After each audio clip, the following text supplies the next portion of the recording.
പ്രാർത്ഥിക്കാം. നിത്യനും പരിശുദ്ധനുമായ ദൈവമേ, നല്ല കർത്താവേ, അങ്ങയുടെ മക്കളായ ഞങ്ങൾക്ക് ഈ പ്രഭാതത്തിൽ നിന്നെ ആരാധിപ്പാൻ ഞങ്ങളുടെ ഭവനങ്ങളിൽ കർത്താവിനെ ഒരുക്കുന്ന അവസരത്തിനായിട്ട് നന്ദിയോട് തന്നെ സ്തുതിക്കുന്നു. പ്രതികൂല അനുഭവത്തിലൂടെ ലോകം കടന്നു പോകുമ്പോൾ ഞങ്ങളെ ഓരോരുത്തരെയും നിന്റെ പൊന്നുകരങ്ങളിൽ വഹിച്ച് പരിപാലിച്ച് സൂക്ഷിക്കുന്നതോർത്ത് സ്തോത്രം ചെയ്യുന്നു. നീ ഞങ്ങളെ സ്നേഹിക്കുന്ന സ്നേഹത്താലും നിന്റെ കരുതലാലും നിന്റെ പരിപാലനത്താലും കർത്താവെ നിർത്തിയിരിക്കുന്നതോർത്ത് സ്തോത്രം. ഇതിന് മുൻപാകെ ഞങ്ങളെ തന്നെ സമർപ്പിച്ച് ആരാധിക്കുവാൻ ഈ വിശുദ്ധ ദിവസം പ്രഭാതത്തിൽ ഞങ്ങളെ നീ ഒരുക്കണമേ, വഴി നടത്തണമേ. ക്രിസ്തുയേശുവിന്റെ നാമത്തിൽ ഞങ്ങളുടെ പ്രാർത്ഥന കേൾക്കണമേ. ആമീൻ. ദൈവനാമ സ്തുതിക്കും മഹത്വത്തിനും ആരാധനയുടെ ആരംഭത്തിനുമായി ജ്ഞാനകീർത്തനങ്ങളിൽ 376 പാട്ട്. ജ്ഞാനകീർത്തനം 376 ആദ്യത്തെ രണ്ടും അവസാനത്തെയും ചരണം.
ദൈവത്തെ ആരാധിക്കാം. ദൈവമാത്മാവാകുന്നു, അവനെ നമസ്കരിക്കുന്നവരാത്മാവിലും സത്യത്തിലും നമസ്കരിക്കണം. നമ്മുടെ പിതാവായ ദൈവത്തിൽ നിന്നും കർത്താവായ യേശുക്രിസ്തുവിൽ നിന്നും നിങ്ങൾക്ക് കൃപയും സമാധാനമുണ്ടാകട്ടെ. ഇത് യഹോവയുണ്ടാക്കിയ ദിവസം, ഇന്ന് നാം സന്തോഷിച്ച് ആനന്ദിക്കാം.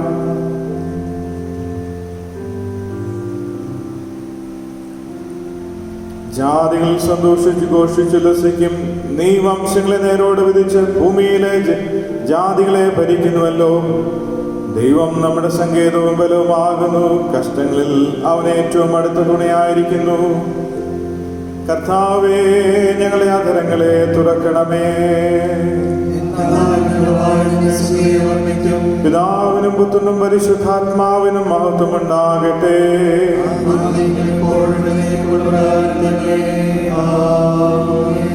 സൈന്യങ്ങളുടെ ദൈവമായ കർത്താവ് പരിശുദ്ധൻ പരിശുദ്ധൻ പരിശുദ്ധൻ. ആകാശവും ഭൂമിയും നിന്റെ മഹത്വം കൊണ്ട് നിറഞ്ഞിരിക്കുന്നു. മഹോന്നതനായ കർത്താവേ, നിനക്ക് മഹത്വമുണ്ടാകട്ടെ.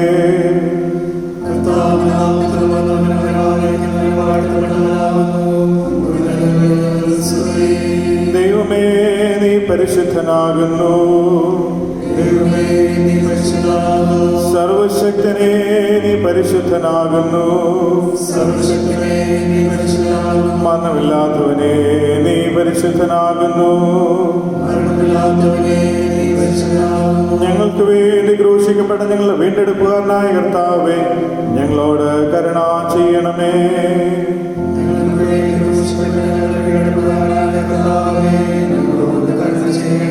പരിശുദ്ധാത്മാവായ കർത്താവേ, ഞങ്ങളോട് കരുണ ചെയ്യണമേ.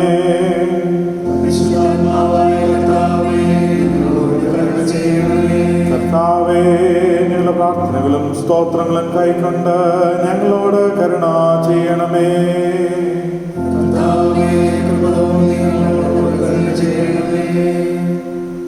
നമുക്ക് പാപമില്ല എന്ന് നാം പറയുന്നുവെങ്കിൽ നമ്മെ തന്നെ വഞ്ചിക്കുന്നു. സത്യം നമ്മളില്ലാതെയായി നമ്മുടെ പാപങ്ങളെ ഏറ്റു പറയുന്നുവെങ്കിൽ അവൻ നമ്മോട് പാപങ്ങളെ ക്ഷമിച്ച് സകല നീതിയും പോക്കി നമ്മെ ശുദ്ധീകരിപ്പാൻ തക്കവണ്ണം വിശ്വസ്തനും നീതിമാനും ആകുന്നു.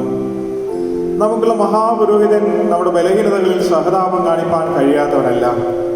പാപമൊഴികെ സർവ്വത്തിലും നമുക്ക് തുല്യമായി പരീക്ഷിക്കപ്പെട്ടവനത്രേ നമുക്കുള്ളത്. അതുകൊണ്ട് നമുക്ക് മുട്ടുബുദ്ധിമാനുമായി നമ്മെ തന്നെ ശോധന ചെയ്യാം. ഏറ്റവും വിനയമുള്ള ഹൃദയത്തോടെ, അനുതാപമുള്ള ഹൃദയത്തോടെ നമ്മുടെ ജീവിതത്തിൽ വന്നുപോയതായ എല്ലാ വീഴ്ചകളെയും ദൈവം മുൻപാകെ ഓരോന്നായി നമുക്ക് ഏറ്റു പറയാം. ചേർന്ന് പ്രാർത്ഥിക്കാം. ഒന്നാമത്തെ പ്രാർത്ഥന.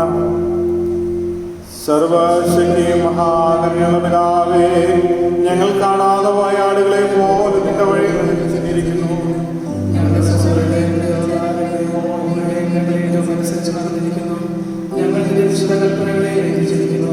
ഞങ്ങൾ ചെയ്യേണ്ട കാര്യങ്ങളെ ചെയ്യാതെ വിട്ട് ചെയ്യില്ലാത്ത കാര്യങ്ങളെ ചെയ്തിരിക്കുന്നു. ഞങ്ങൾ സൗഖ്യവുമില്ല. അനിഷ്ടന്മാരായ കുറ്റക്കാരായ ഞങ്ങളോട് കരുണയുണ്ടാകണമേ. ദൈവമേ, ഞങ്ങളുടെ പിഴകളെ ഏറ്റുപറയുന്നവരോട് ക്ഷമിക്കണമേ. ഞങ്ങളുടെ കർത്താവായ യേശുക്രിസ്തു മൂലം നീ മനുഷ്യവർഗത്തോട് അറിയിച്ചിരിക്കുന്ന വാഗ്ദത്ത പ്രകാരം അതിൽ പിന്നവരെ വീണ്ടും കൈക്കൊള്ളണമേ. മഹാകരുണയുള്ള പിതാവേ, നിന്റെ പരിശുദ്ധ നാമത്തിന്റെ മഹത്വത്തിനായിട്ട് ഞങ്ങളുടെ മേൽ ദൈവഭക്തിയോടും നീതിയോടും സ്വതന്ത്രത്തോടും നടക്കേണ്ടത് ക്രിസ്തുനിമിത്തം കൃപ ചെയ്യണമേ.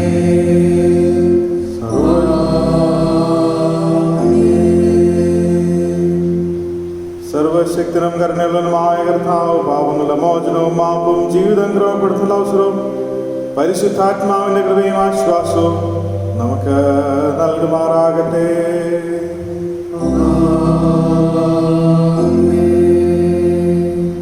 ഈ സമയം പാഠഭാഗങ്ങൾ വായിച്ചു കേൾക്കാം.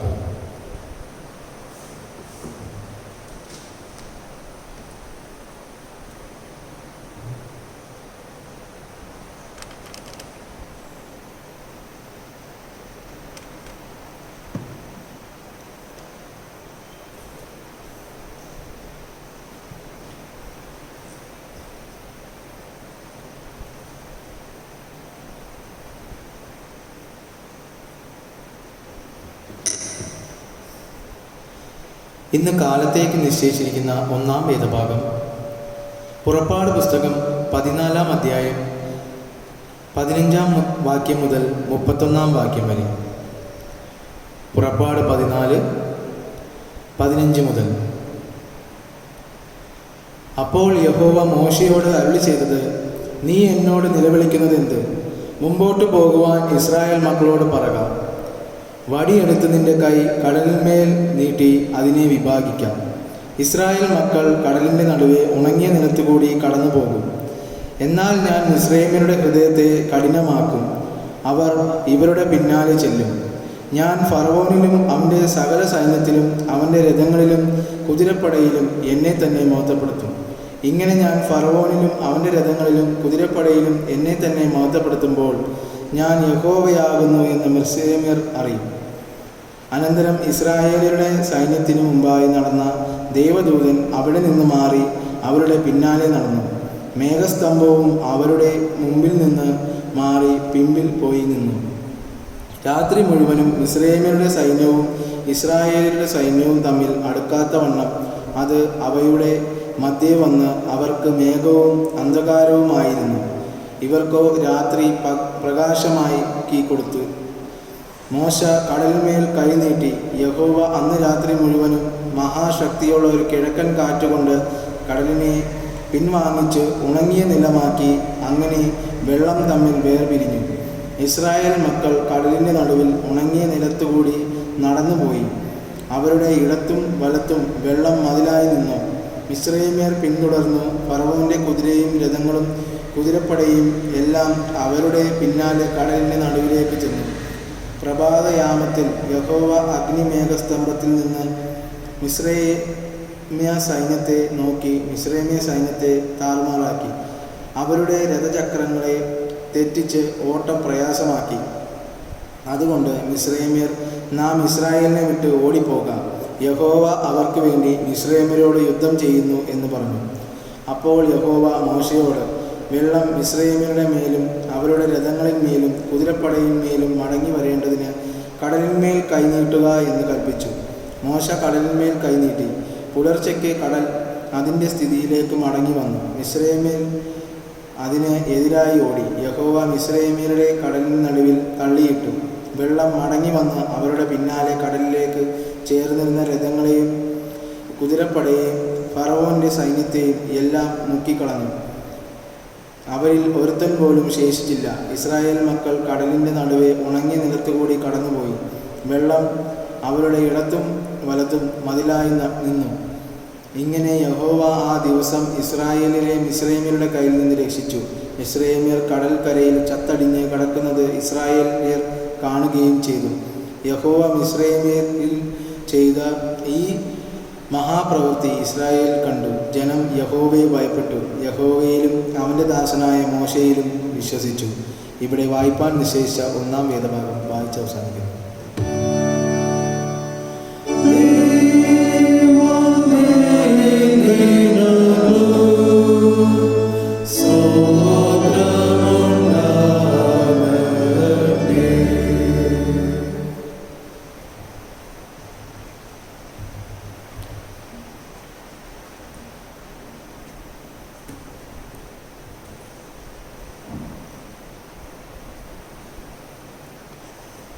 ഇന്ന് കാലത്തേക്ക് നിശ്ചയിച്ചിരിക്കുന്ന പ്രത്യേക സങ്കീർത്തനം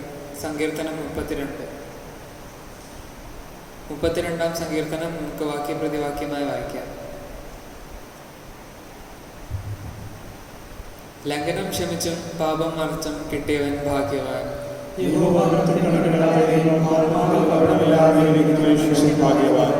ഞാൻ മിണ്ടാതിരുന്നപ്പോൾ നിത്യമായ ഞെരുക്കത്താൽ എൻ്റെ അസ്ഥികൾ ക്ഷയിച്ചുപോയി.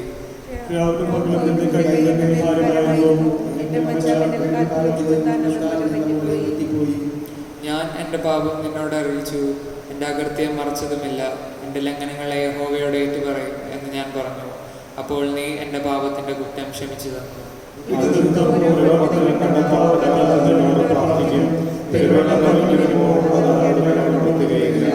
നീ എനിക്ക് മറവിടമാകുന്നു. നീ എന്നെ കഷ്ടത്തിൽ നിന്ന് സൂക്ഷിക്കും. രക്ഷയുടെ ഉല്ലാസഘോഷം കൊണ്ട് നീ എന്നെ ചുറ്റിക്കൊള്ളും.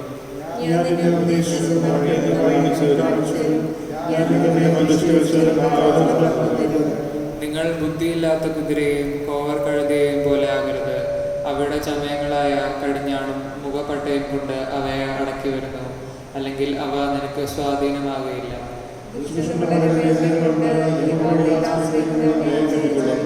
നീതിമാന്മാരെ യഹോവയിൽ സന്തോഷിച്ചാനന്ദിപ്പിൻ.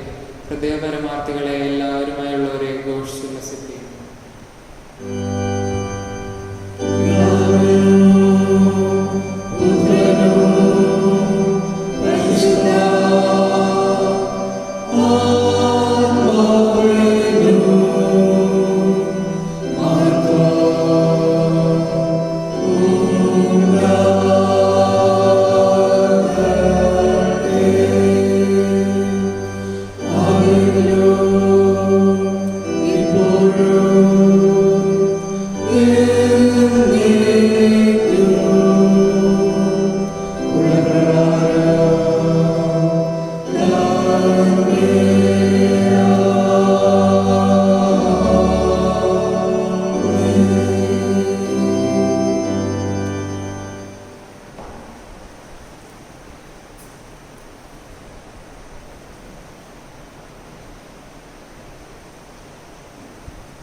ഇന്ന് കാലത്തേക്ക് നിശ്ചയിച്ചിരിക്കുന്ന പുതിയ നിയമ വേദഭാഗം അപ്പോസ്തലനായ പൗലോസ് തീത്തോസിന് എഴുതിയ ലേഖനം 3-ാം അധ്യായം 3 മുതൽ 8 വരെയുള്ള വാക്യങ്ങൾ.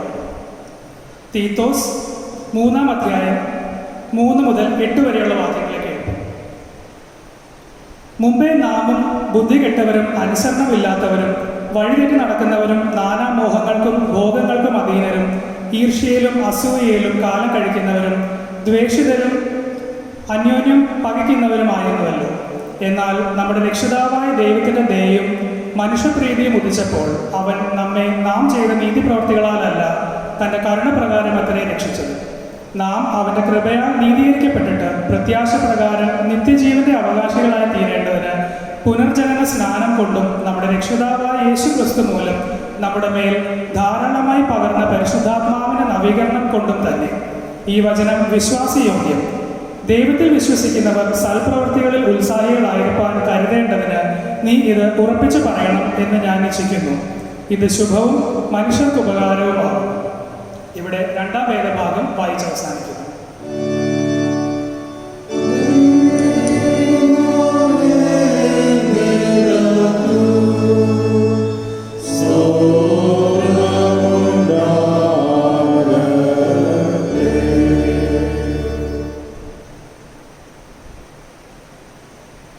വചനാധ്യാനത്തിന് മുൻപായി ജ്ഞാനകീർത്തനം 224, ജ്ഞാനകീർത്തനം 224-ന്റെ ആദ്യത്തെ 2 ചരണങ്ങൾ.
നമുക്ക് പ്രാർത്ഥിക്കാം. വാഗ്ദത്തങ്ങളിൽ വിശ്വസ്തനായ ദൈവമേ, നിന്റെ പരിശുദ്ധാത്മാവിനെ നീ ഞങ്ങൾക്ക് ദാനമായി നൽകുന്ന ഈ നിമിഷത്തിനായി നന്ദിയോടെ നിന്നെ സ്തുതിക്കുന്നു. കർത്താവേ, നിന്റെ പരിശുദ്ധാത്മാവ് ഞങ്ങളുടെ ഹൃദയങ്ങളെ ആഴങ്ങളിൽ ക്രിയ ചെയ്യുവാൻ, ഞങ്ങൾ കേൾക്കുന്ന വചനം കർത്താവ് ഞങ്ങൾക്ക് ഏറ്റവും ഗുണകരമായി തീരുവാൻ കർത്താവെ നീ പ്രവർത്തിക്കുന്നത് ഓർത്ത് സ്തോത്രം ചെയ്യുന്നു. അതിനായി ഞങ്ങളെ തന്നെ സമർപ്പിക്കുന്നു, വിട്ടു നൽകുന്നു. നീ ഞങ്ങളോട് സംസാരിക്കണമേ, സംവാദിക്കണമേ. ഞങ്ങളുടെ ഹൃദയങ്ങൾ കർത്താവെ, ചിന്തകൾ, ആലോചനകൾ ഞങ്ങളുടെ ജീവിതത്തിന്, ആത്മീയ ജീവിതത്തിന് കർത്താവെ ഏറ്റവും അനുഗ്രഹമായിരിക്കാൻ നീ ക്രിയ ചെയ്യണമെന്ന് പ്രാർത്ഥിക്കുന്നു. കൂടെ ഇരിക്കണം. ക്രിസ്തുയേശുവിന്റെ നാമത്തിൽ ഞങ്ങളുടെ പ്രാർത്ഥന കേൾക്കണമേ. ആമേൻ. ദൈവത്തിൻ്റെ പരിശുദ്ധ നാമം വാഴ്ത്തപ്പെടുമാറാകട്ടെ. പെന്തക്കോസ്തിന് ശേഷമുള്ള 11ാമത്തെ ഞായറാഴ്ചയാണ് ഇന്ന് ചിന്തിപ്പാനായി തിരഞ്ഞെടുത്തിരിക്കുന്ന വിഷയം ദ സക്രമെന്റ് ഓഫ് ബാപ്റ്റിസം എന്നുള്ളതാണ്. ബാപ്റ്റിസം എന്ന കുദാശയെക്കുറിച്ചാണ്, സ്നാനം എന്ന കുദാശയെക്കുറിച്ചാണ് ഇന്ന് ചിന്തിപ്പാനായിട്ടുള്ളത്. ഇത് വളരെ വലിയ ഒരു വിഷയമാണ്. അതോടൊപ്പം വളരെ വിവാദങ്ങൾക്കും സ്ഥാനമുള്ള ഒരു വിഷയം തന്നെയാണ്. പല സംശയങ്ങൾക്കും വിവാദങ്ങൾക്കും ഒക്കെയും വഴിവെച്ചിട്ടുള്ള ഒരു വിഷയം എന്നുള്ള നിലയിൽ ഇത് വളരെ ശ്രദ്ധയോടെ കൈകാര്യം ചെയ്യുവാനായിട്ടാണ് ഞാൻ ശ്രമിക്കുന്നത്. അതിന് അല്പസമയം അധികം എടുക്കുന്നുവെങ്കിൽ ദയവായിട്ട് ക്ഷമിക്കണമേ എന്ന് ആമുഖമായി തന്നെ ഞാൻ പറയുവാനായിട്ട് ആഗ്രഹിക്കുകയും. സ്നാനത്തെക്കുറിച്ച് നമുക്കെല്ലാം വ്യക്തമായ ധാരണയുണ്ട്. നമുക്ക് ലഭിച്ചിരിക്കുന്ന ധാരണകൾ നമ്മുടെ ചെറുപ്പം മുതൽ നാം പഠിച്ചതും നാം മനസ്സിലാക്കിയതുമായ ദൈവവചനത്തിൽ നിന്നും അതോടൊപ്പം സമീപകാലങ്ങളിൽ നമുക്ക് ലഭിച്ചിട്ടുള്ള മറ്റ് അറിവുകളിൽ നിന്നുമൊക്കെയുമാണ് സ്നാനത്തെക്കുറിച്ച് നാം മനസ്സിലാക്കിയിരിക്കുന്നത്, അല്ലെങ്കിൽ സ്നാനത്തെക്കുറിച്ച് നാം ചിന്തിച്ച് ഉറപ്പിച്ചിരിക്കുന്ന ചില കാര്യങ്ങളൊക്കെയും. ഒരു കാര്യം പറയാതിരിക്കാൻ തരവില്ല. ക്രിസ്തീയ വിശ്വാസത്തിൽ സ്നാനത്തിന് കൊടുക്കേണ്ടതിൽ കൂടുതൽ പ്രാധാന്യം ഇന്ന് കൊടുക്കുന്നു എന്നുള്ളത് പലപ്പോഴും ചിന്തിക്കുന്ന ആളുകൾക്ക് കണ്ടെത്തുവാനായിട്ട് സാധിക്കും. അതുകൊണ്ട് എന്ത് സംഭവിക്കുന്നു എന്ന് ചോദിച്ചാൽ, ക്രിസ്തീയ വിശ്വാസത്തിൻ്റെ എസൻസ്, കാതൽ, അതിൻ്റെ അന്തസത്ത നഷ്ടപ്പെടുത്തിക്കൊണ്ട് സ്നാനം എന്ന് പറയുന്ന വിഷയത്തിന് ക്രിസ്തീയ പഠിപ്പീരുകളിലും ജീവിതത്തിലും പ്രാധാന്യം കൊടുത്തു മുന്നോട്ട് പോകുന്നു എന്നുള്ളതാണ്. ക്രിസ്തീയ കോളം ഈ വിഷയം കൈകാര്യം ചെയ്യുന്നതിലുള്ള ഒരു പരാജയം എന്ന് തന്നെ ഇതിനെ നമുക്ക് വിളിക്കാവുന്നതാണ്. എന്ത് സംഭവിക്കുന്നു എന്ന് ചോദിച്ചാൽ, കൊടുക്കേണ്ട വിഷയത്തിന് പ്രാധാന്യം അധികം കൊടുക്കാതെ ഈ അനാവശ്യമായ വിവാദങ്ങൾക്കും വാദപ്രതിവാദങ്ങൾക്കും തെറ്റായ പഠിപ്പീരുകൾക്കും ഒക്കെയും സ്ഥാനം നൽകി വിശ്വാസിയെ തെറ്റിക്കുന്നു എന്നുള്ളതാണ്, അല്ലെങ്കിൽ തെറ്റിച്ചു കളയുന്നു എന്നുള്ളതാണ് ഈ വിഷയവുമായിട്ട് ബന്ധപ്പെട്ട് പറയുവാൻ സാധിക്കുക. ക്രിസ്തുവിൻ്റെ തിരുവവതാരത്തിൻ്റെ ലക്ഷ്യത്തെക്കുറിച്ച്, അവൻ്റെ ഉദ്ദേശത്തെക്കുറിച്ചൊക്കെയും മറന്നു പോകുന്നതായ അനുഭവം ഈ വിഷയം പഠിക്കുമ്പോൾ, അല്ലെങ്കിൽ ഈ വിഷയമായിട്ട് ബന്ധപ്പെട്ട് ഉണ്ട് എന്നുള്ളത് നമുക്ക് അറിയാം. അതുപോലെ സ്ഥാപിത താല്പര്യങ്ങൾ, നിരവധി വ്യക്തികളുടെയും സ്ഥാപനങ്ങളുടെയും സഭകളുടെയും സ്ഥാപിതമായ താല്പര്യങ്ങളൊക്കെയും നിവൃത്തീകരിക്കുന്നതിന് ഈ വിഷയം എടുത്തുപയോഗിക്കുന്നു എന്ന് പൊതുവെ നോക്കിയാൽ വികലമാക്കപ്പെട്ട ഒരനുഭവമാണ് നമ്മുടെ ഓരോരുത്തരുടെയും അനുഭവത്തിൽ സ്നാനം എന്ന അനുഭവത്തെക്കുറിച്ച്, ആ വിശ്വാസത്തെക്കുറിച്ച് നമ്മൾ ചിന്തിക്കുമ്പോൾ നമുക്ക് പറയുവാനായിട്ട് സാധിക്കാം. സ്നാനം എന്തിന്? ഏതാണ് ശരിയായ സ്നാനം? രണ്ടാം സ്നാനത്തിന് വേദപുസ്തകത്തിൽ സാധ്യതയുണ്ടോ എന്നൊക്കെയുമുള്ള ചോദ്യങ്ങൾ, ശിശു സ്നാനം ശരിയാണോ, മുതിർന്ന സ്നാനമാണോ ശരി, തുടങ്ങിയ ചോദ്യങ്ങൾ നാം ചോദിച്ച് അതിൻ്റെ ഉത്തരം വേദപുസ്തകത്തിൽ നിന്ന് തന്നെ നാം കണ്ടെത്തേണ്ടതുണ്ട്. ഞാൻ നിങ്ങളുടെ ശ്രദ്ധയെ എഫേസ്യ ലേഖനം 4-ാം അധ്യായം 4 മുതൽ 6 വരെയുള്ള വാക്യത്തിലേക്ക് കൊണ്ടുവരികയാണ്. ഈ വേദഭാഗം വ്യക്തമാകുന്നത് ഒരേ ഒരു സ്നാനം മാത്രമേ ഉള്ളൂ എന്ന ദർശനത്തിലേക്കാണ്. നിങ്ങളെ വിളിച്ചപ്പോൾ ഏക പ്രത്യാശയ്ക്കായി നിങ്ങളെ വിളിച്ചതുപോലെ ശരീരമൊന്ന്, ആത്മാവൊന്ന്, കർത്താവ് ഒരുവൻ, വിശ്വാസമൊന്ന്, സ്നാനം ഒന്ന്, എല്ലാവർക്കുമീതെ ഉള്ളവനും എല്ലാവരിലും കൂടെ വ്യാപരിക്കുന്നവനും എല്ലാവരിലും ഇരിക്കുന്നവനുമായി എല്ലാവർക്കും ദൈവവും പിതാവുമായവൻ ഒരുവൻ എന്ന് എഴുതിയിരിക്കുന്നു. One Lord, one faith, one baptism എന്ന എഫേസ്യ ലേഖനം 4-ാം അധ്യായം 4 മുതൽ 6 വരെയുള്ള വാക്യത്തിൽ നിന്ന് അസന്നിഗ്ധമായിട്ട് നമ്മെ ഓർപ്പിക്കുക. One Lord, one faith, one baptism എന്ന് വ്യക്തമായി വേദപുസ്തകം പഠിപ്പിച്ചിരിക്കെ എന്തിനാണ് പല സ്നാനങ്ങളെക്കുറിച്ചുള്ള ചിന്തകൾ നമ്മുടെ ജീവിതത്തിലേക്ക് കടന്നു വരുന്നത് എന്ന് നാം ചിന്തിക്കണം. അതുകൊണ്ട് ആർക്കാണ് നേട്ടമുണ്ടാകുന്നത് എന്ന് നാം ചിന്തിക്കണം.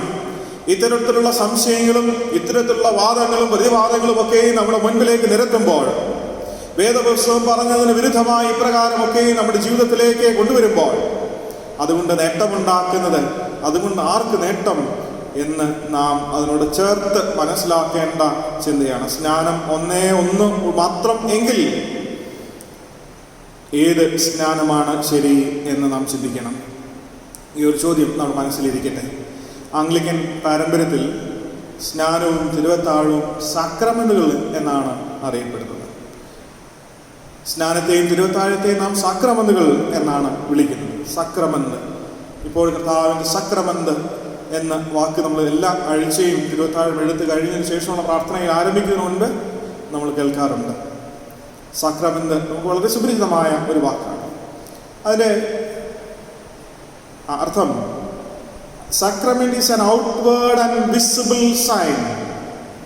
സക്രമെന്റ് is an outward and visible sign of an inward and spiritual grace എന്നുള്ളതാണ്.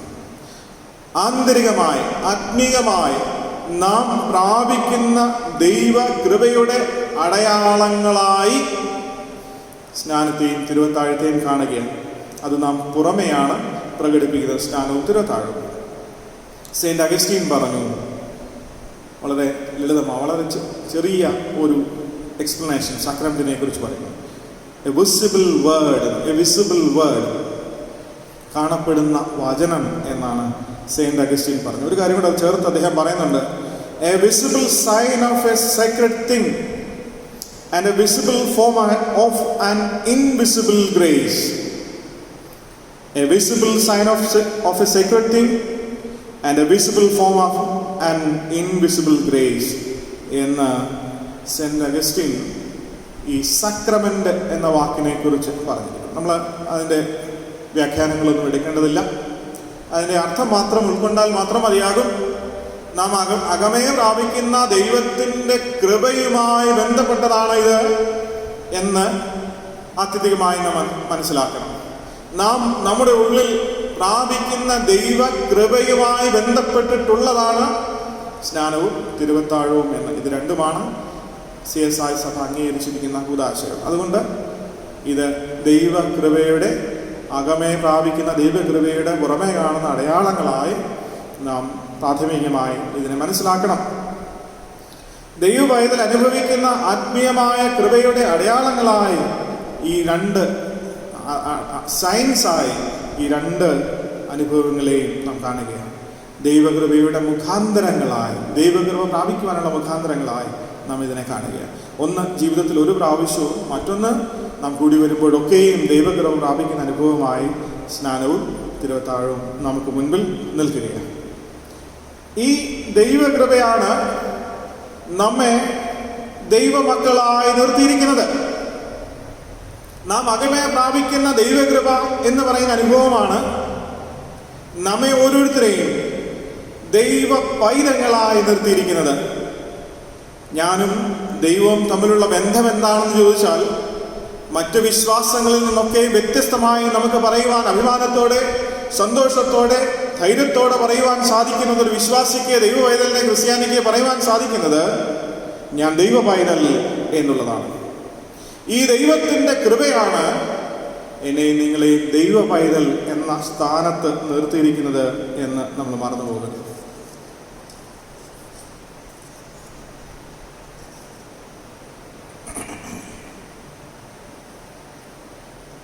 അങ്ങനെയാണെങ്കിൽ ഒരു ചോദ്യം, ദൈവകൃപ പ്രാപിക്കുവാൻ ഇത് ഒരു മുഖാന്തരമാണെങ്കിൽ, ദൈവകൃപ പ്രാപിക്കുവാൻ പല സ്നാനങ്ങൾ എന്തിന് എന്ന ചോദ്യം. പല സ്നാനങ്ങൾ, നിങ്ങൾ പ്രാപിച്ച സ്നാനം ദൈവത്തിൻ്റെ കൃപ പ്രാപിക്കുവാൻ പ്രാപ്തമല്ല എന്ന് പറയുമ്പോൾ, ദൈവത്തിൻ്റെ കൃപ പ്രാപിക്കുവാൻ മനുഷ്യൻ ചില മാനദണ്ഡങ്ങൾ വയ്ക്കുന്നു എന്നുള്ളതാണ് അതിൻ്റെ അർത്ഥം. ഒന്ന് പൂർണ്ണമല്ല, മറ്റൊന്ന് പൂർണ്ണമാണ്, ഒന്ന് അപൂർണമാണ്, മറ്റൊന്ന് പൂർണ്ണമാണ് എന്ന സ്നാനത്തെക്കുറിച്ച് പഠിപ്പിക്കുന്ന ചില ചിന്തകളൊക്കെയും നിലനിൽക്കുന്നു. ഞാൻ പറഞ്ഞു വന്നത്, നാം ഏറ്റതായ നമ്മുടെ ക്രിസ്തീയ വിശ്വാസത്തിൽ നാം ഓരോരുത്തരും ശിശു സ്നാനമേറ്റു, നാം ഓരോരുത്തരും സ്നാനപ്പെട്ടു. എന്നാൽ ഇപ്പോൾ പലരും നമ്മെ പഠിപ്പിക്കുന്നത് അത് അപൂർണമാണ്, ദൈവത്തിൻ്റെ കൃപ പ്രാപിപ്പാൻ അത് അപൂർണമാണ് എന്ന് നമ്മെ പഠിപ്പിക്കുന്ന, നമ്മെ ചിന്തിപ്പിക്കുന്ന, നമ്മെ സംശയിപ്പിക്കുന്ന ചോദ്യങ്ങളുമായി കടന്നു വരുന്നു എന്നുള്ളത് ഇന്നത്തെ കാലത്തെ പ്രത്യേകതയായി നമുക്ക് കാണുവാൻ സാധിക്കുന്നുണ്ട്. എങ്ങനെ ഒരു മനുഷ്യന് കൃപ പ്രാപിക്കുവാനായിട്ട് സാധിക്കും? ദൈവത്തിൻ്റെ കൃപ, ഗ്രേസ് എന്ന് പറയുന്നത് അത് ഗിഫ്റ്റാണ്, ഫ്രീ ഗിഫ്റ്റാണ് എന്നൊക്കെ പൗലോസ് നമ്മെ പഠിപ്പിച്ചിട്ടുണ്ട്. അതുകൊണ്ട് മനുഷ്യന് ദൈവത്തിൻ്റെ കൃപ പ്രാപിപ്പാൻ സ്വയമേവ സാധ്യമല്ല. മനുഷ്യന് സ്വയമായി ഏതെങ്കിലും കർമ്മം ചെയ്തുകൊണ്ട് ദൈവത്തിൻ്റെ കൃപ പ്രാപിപ്പാൻ സാധ്യമല്ല, അല്ലെങ്കിൽ ദൈവത്തെ പ്രസാദിപ്പിക്കുവാൻ സാധ്യമല്ല, അല്ലെങ്കിൽ ദൈവമക്കളായി തീരുവാൻ സാധ്യമല്ല. ഏതെങ്കിലും കർമ്മം മനുഷ്യന്റെ ഭാഗത്തു നിന്ന് ചെയ്തുകൊണ്ട്, ഏതെങ്കിലും നന്മ പ്രവൃത്തികൾ ചെയ്തുകൊണ്ട്, അല്ലെങ്കിൽ ഏതെങ്കിലും ഒരു സ്നാനം മാറിയെടുത്തത് കൊണ്ട് ഇത് ദൈവത്തിൻ്റെ കൃപ പ്രാപിപ്പാനായിട്ട് സാധ്യമല്ല. അതുകൊണ്ടാണ് സഭ ശിശു സ്നാനത്തെ അംഗീകരിക്കുന്നത്. അതോടൊപ്പം മുതിർന്ന സ്നാനത്തെയും സഭ അംഗീകരിക്കുന്നുണ്ട് എന്ന് നമ്മൾ മറന്നു പോകരുത്. എന്നാൽ രണ്ടാം സ്നാനം വേദപുസ്തക പ്രകാരം തെറ്റ് എന്ന വചനം നമ്മെ വ്യക്തമായി പഠിപ്പിക്കുന്നു.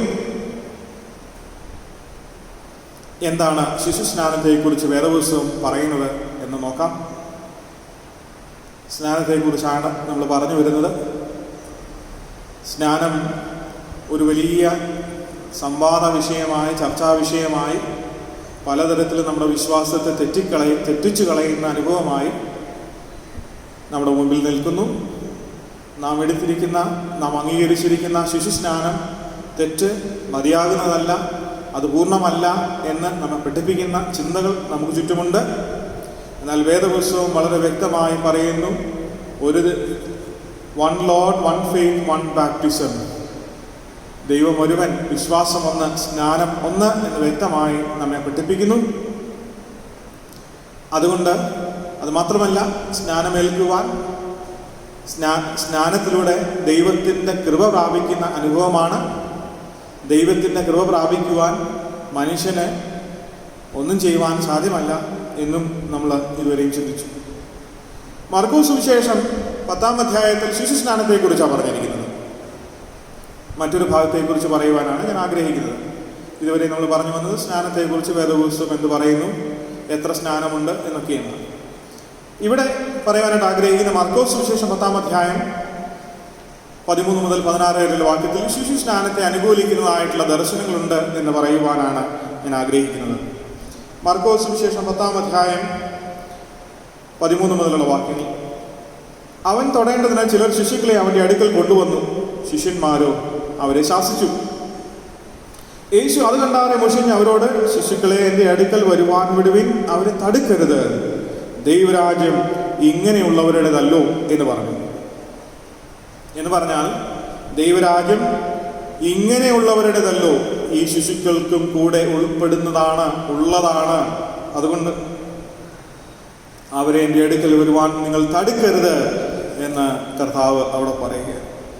ഇവിടെ ചിലർ പറയുന്നുണ്ട്, ഈ വാക്യം എടുത്തു വെച്ച് ചിലർ പറയുന്നു, ഈ ശിശുക്കൾക്ക്, അല്ലെങ്കിൽ ശിശുക്കൾക്ക് പൊതുവെ ദൈവരാജ്യം പ്രാപിക്കുവാൻ സാധ്യമല്ല, അല്ലെങ്കിൽ രക്ഷ പ്രാപിപ്പാൻ സാധ്യമല്ല, സാൽവേഷൻ സാധ്യമല്ല.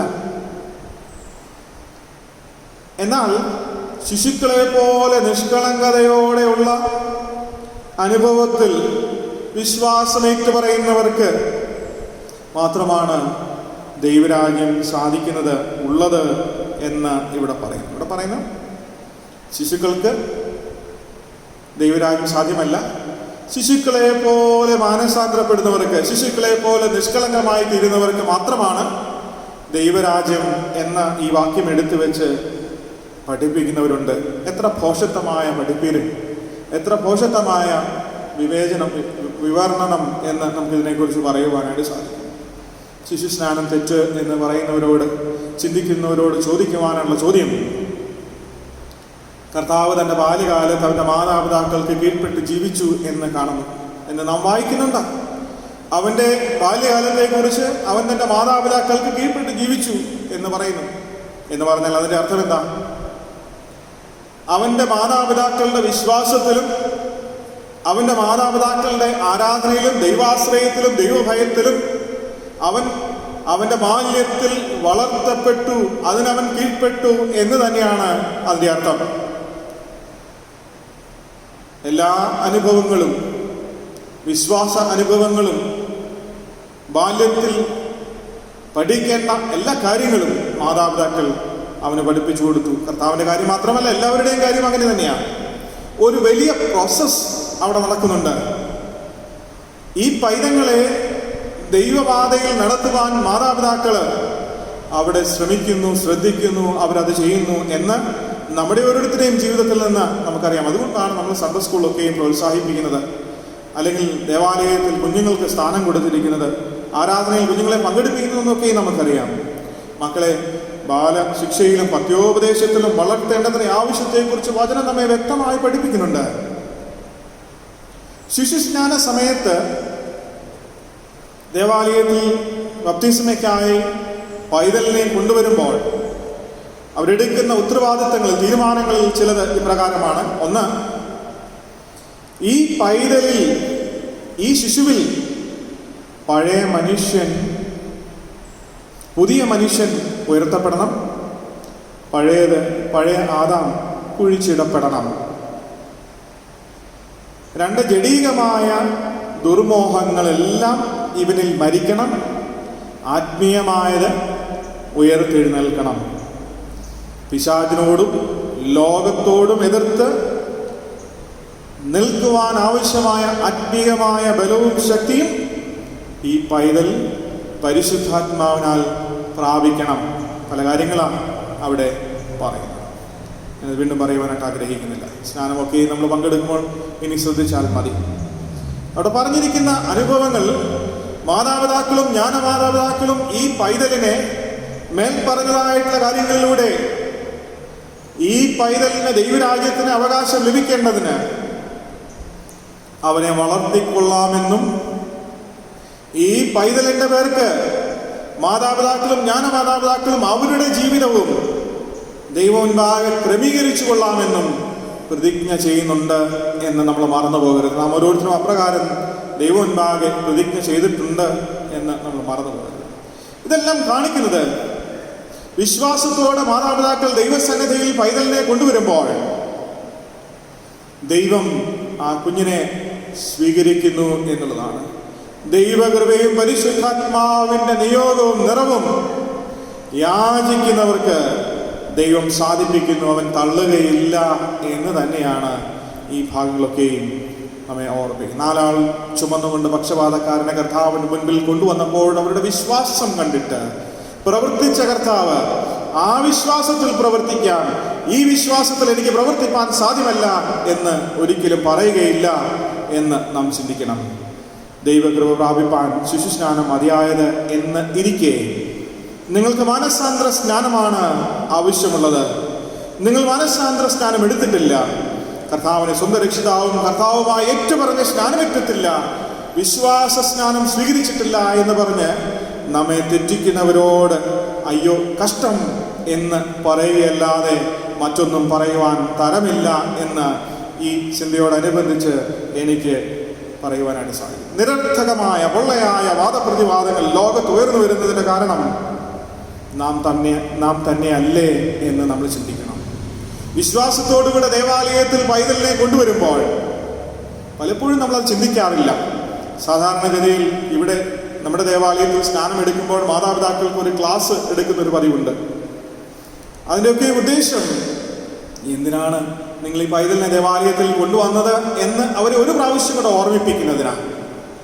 ഈ സ്നാനത്തിലൂടെ എന്താണ് സാധ്യമാകുന്നത് എന്ന് മാതാപിതാക്കളെ ഓർമ്മിപ്പിക്കുന്നതിനാണ് അപ്രകാരമുള്ള ക്ലാസ്സുകളൊക്കെയും എടുക്കുന്നത് എന്ന് നമുക്കറിയാം.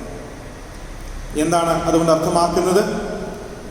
എന്തെങ്കിലും വിശ്വാസ ജീവിതത്തിൽ ഈ ശിശുസ്നാനം മതിയായതല്ല എന്ന് നാം ചിന്തിക്കുന്നുവെങ്കിൽ, മറ്റുള്ളവർ അത് പഠിപ്പിക്കുന്നുവെങ്കിൽ, നാം അത് കേൾക്കുന്നുവെങ്കിൽ അതിന് കാരണം നാം ഓരോരുത്തരും തന്നെയാണ് എന്ന് പറയുവാനാണ് ഞാൻ ഈ സമയത്ത്. ഒരു സ്വയശോധനയ്ക്ക് നിങ്ങളും വിധേയരാകണം. ഞാൻ വിധേയനാകണം, നിങ്ങൾ വിധേയരാകണം, സഭ വിധേയരാകണം. ശുശ്രൂഷകൻ തൻ്റെ ശുശ്രൂഷകളൊക്കെയും പരിശോധിക്കണം. ലോകത്ത് ശരിയായ വിശ്വാസം കൊടുക്കുവാൻ സഭയ്ക്ക് സാധിക്കുന്നില്ല എങ്കിൽ, വിശ്വാസ ത്യാഗം സംഭവിക്കുന്നുവെങ്കിൽ, അപജയം സംഭവിക്കുന്നുവെങ്കിൽ അത് സ്വയശോധനയുടെ അഭാവമാണ് എന്ന് കണ്ടെത്തേണ്ടതുണ്ട്.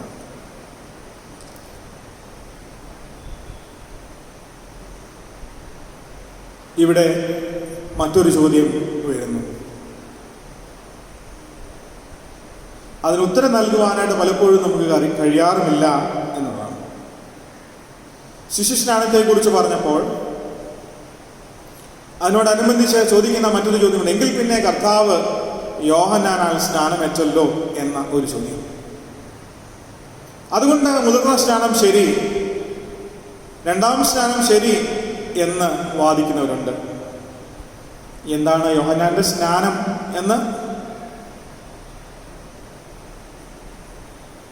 നമ്മൾ ഇതിനോടൊക്കെ പല പ്രാവശ്യം ചിന്തിച്ചിട്ടുള്ള ഒരു വിഷയമാണ്. എന്നാലും ഞാനത് വളരെ ചുരുക്കമായി അതിൻ്റെ പശ്ചാത്തലം ഒന്ന് പറയുന്നില്ല. യോഹന്നാൻ ആരായിരുന്നു, അവൻ എവിടുത്തുകാരനായിരുന്നു, എന്തായിരുന്നു അവൻ്റെ ജീവിതത്തിൻ്റെ പ്രത്യേകത, ആരോടാണ് അവൻ സുവിശേഷം പറഞ്ഞതെന്നൊക്കെയും ഉള്ള പശ്ചാത്തലമൊക്കെ നമുക്കറിയാം. ഞാനതൊന്നും ചിന്തിക്കുവാനായിട്ട് ആഗ്രഹിക്കുന്നില്ല. രണ്ട് പ്രധാന ചിന്തകൾ പങ്കുവച്ച് ഞാൻ അവസാനിപ്പിക്കാം. കർത്താവിൻ്റെ സ്നാനം, കർത്താവ് പറഞ്ഞ സ്നാനവും യോഹന്നാൻ ചെയ്ത സ്നാനവും തമ്മിൽ താരതമ്യം ചെയ്ത് ഞാൻ അവസാനിപ്പിക്കുവാനായിട്ട് ആഗ്രഹിക്കും. യോഹന്നാൻ മർക്കോസ് എഴുതിയ സുവിശേഷം അതിൻ്റെ 1-ാം അധ്യായം 5-ാമത്തെ വാക്യത്തിൽ ഇപ്രകാരം എഴുതിയിരിക്കുന്നു. മാർക്കോസ് 1:5 അവൻ്റെ അടുക്കൽ യഹൂദാ ദേശമൊക്കെയും യെരൂശലേമ്യർ എല്ലാവരും വന്ന് പാപങ്ങൾ ഏറ്റുപറഞ്ഞ് യോർദാൻ നദിയിൽ അവനാൽ സ്നാനമേറ്റു. യോഹന്നാനാൽ സ്നാനമേറ്റു. അവൻ്റെ അടുക്കൽ യഹൂദ ദേശമൊക്കെയും യെരൂശലേമ്യരും എല്ലാവരും വന്ന് പാപങ്ങളെ ഏറ്റുപറഞ്ഞ് യോർദാൻ നദിയിൽ അവനാൽ സ്നാനമേറ്റു എന്ന് അവിടെ പറയുന്നു.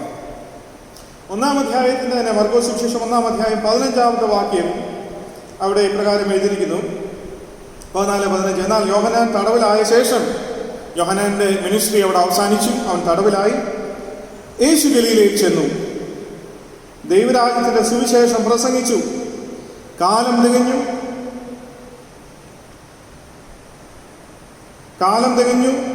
ദൈവരാജ്യം സമീപിച്ചിരിക്കുന്നു, മാനസാന്തരപ്പെട്ട് സുവിശേഷത്തിൽ വിശ്വസിപ്പിൻ എന്നാ പറഞ്ഞത്.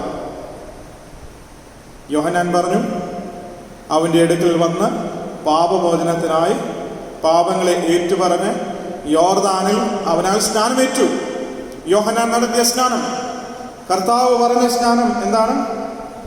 അവൻ പറഞ്ഞു, യോഹന്നാൻ തടവിലായ ശേഷം അവൻ ഗലീലയിൽ വന്നു, ദൈവരാജ്യത്തിന്റെ സുവിശേഷം പ്രസംഗിച്ചു.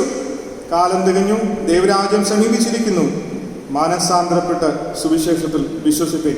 ഇത് തമ്മിലൊന്ന് താരതമ്യം ചെയ്താൽ ഇതിനകത്തൊരു വാക്ക് കർത്താവിൻ്റെ സ്നാനവുമായി ബന്ധപ്പെട്ട് നമുക്ക് കാണുവാൻ സാധ്യമല്ല എന്ന് കാണാൻ കഴിയും. അത് തുടർന്ന് പറഞ്ഞു വരാം. യോഹന്നാൻ എന്താണ് പറഞ്ഞത്? മരുഭൂമിയിൽ സ്നാനം കഴിച്ചും പാപമോചനത്തിനായുള്ള മാനസാന്തരം പ്രസംഗിച്ചുമാണ് യോഹന്നാൻ കടന്നു വന്നത്. അവൻ സ്നാനം കഴിപ്പിച്ചു, പാപമോചനത്തിനായുള്ള മാനസാന്തരം പ്രസംഗിച്ചു. മാനസാന്തരവും പാപമോചനവും യോഹന്നാൻ അല്ല നൽകുന്നത്.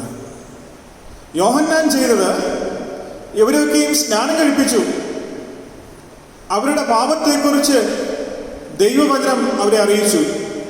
അപ്പോൾ അവർ മാനസാന്തരപ്പെട്ടു, ദൈവം അവരുടെ പാപങ്ങൾ മോചിച്ചു. യോഹന്നാന്റെ സ്നാനത്തിൽ ഇത് നമുക്ക് കാണാൻ സാധിക്കും. ഈ ജനം സ്നാനമേൽക്കുമ്പോൾ മാനസാന്തരപ്പെട്ട ദൈവം അവർക്ക് പാപമോചനം നൽകുന്നു എന്ന് പറയുന്നു. എന്നാൽ കർത്താവ് പറഞ്ഞ കാര്യത്തിൽ നിന്ന് ഇതിനെ വ്യത്യസ്തമാക്കുന്നത്, യോഹന്നാൻ സ്നാനം എന്ന വാക്ക് ഉപയോഗിച്ചപ്പോൾ കർത്താവിൻ്റെ വാക്കുകളിൽ സ്നാനം എന്ന വാക്ക് കാണുവാനായിട്ട് സാധ്യമല്ല. സ്നാനപ്പെടുവിൻ എന്ന് കർത്താവ് അവിടെ പറയുന്നില്ല. അപ്പോഴൊരു ചോദ്യം, യോഹന്നാൻ പറഞ്ഞതോ കർത്താവ് പറഞ്ഞതോ നാം അംഗീകരിക്കേണ്ടത്? യോഹന്നാൻ പറഞ്ഞ സ്നാനത്തിൻ്റെ അനുഭവം എന്ത്, അർത്ഥം എന്ത്? കർത്താവ് പറഞ്ഞ അനുഭവം എന്ത് എന്ന് മാനസാന്തരപ്പെടുവിൻ, സുവിശേഷത്തിൽ വിശ്വസിപ്പിൻ. മാനസാന്തരപ്പെട്ട് കഴിഞ്ഞാൽ കർത്താവിന് പാപമോചനം നൽകുവാനായിട്ട് സാധ്യമാകും. അതുകൊണ്ട് അവിടെ സ്നാനത്തിന് പ്രസക്തിയില്ല. മാനസാന്തരപ്പെട്ട് കഴിഞ്ഞാൽ, മനസ്സിന്റെ രൂപാന്തരം സംഭവിച്ചു കഴിഞ്ഞാൽ അവിടെ പിന്നെ സ്നാനത്തിന് പ്രസക്തിയില്ല എന്ന് കർത്താവ് പറയുന്ന അതിനൊരു ഉദാഹരണം പറഞ്ഞാൽ, കാൽവരി ക്രൂശിൽ അവനോടൊപ്പം ക്രൂശിക്കപ്പെട്ട കള്ളന്റെ മാനസാന്തരം അവന് രക്ഷയ്ക്ക് നിദാനമായി എന്നുള്ളത് ഇതിനോട് ചേർത്ത് നമുക്ക് വായിക്കാവുന്ന ഒരു ചിന്തയാണ്. ഞാൻ പറഞ്ഞത് സ്നാനം വേണ്ട എന്നല്ല ഇവിടെ പറഞ്ഞത്.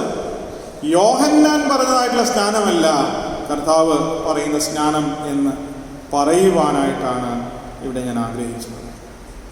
കർത്താവ് പാപമോചനം നൽകുമ്പോൾ അവിടെ ഒരു വീണ്ടും സ്നാനത്തിന് പ്രസക്തിയില്ല എന്ന് നമുക്ക് കാണാൻ സാധിക്കും. പാപമോചനം സാധ്യമാകുന്നത് സ്നാനത്താലല്ല എന്ന് പറയുവാനാണ് ഇവിടെ, വീണ്ടും സ്നാനത്താലല്ല എന്ന് പറയുവാനാണ് ഇവിടെ ഞാൻ ആഗ്രഹിക്കുന്നത്. കർത്താവിൻ്റെ കൃപയാലാണ് എന്ന് പറയുവാൻ മാത്രമാണ് ഞാൻ ആഗ്രഹിച്ചത്. ഒന്നാമത്തെ ചിന്ത നമ്മളവിടെ കണ്ടു. കർത്താവും യോഹന്നാനും പറഞ്ഞ അനുഭവത്തിൽ കർത്താവിൻ്റെ വാക്കുകളിൽ സ്നാനം എന്ന വാക്ക് നമുക്ക് കാണാൻ സാധ്യമല്ല. രണ്ടാമത്തെ ചിന്ത മർക്കോസ് സുവിശേഷം 1-ാം അധ്യായം 7-8 വാക്യങ്ങളിൽ അവിടെ പറയുന്നു,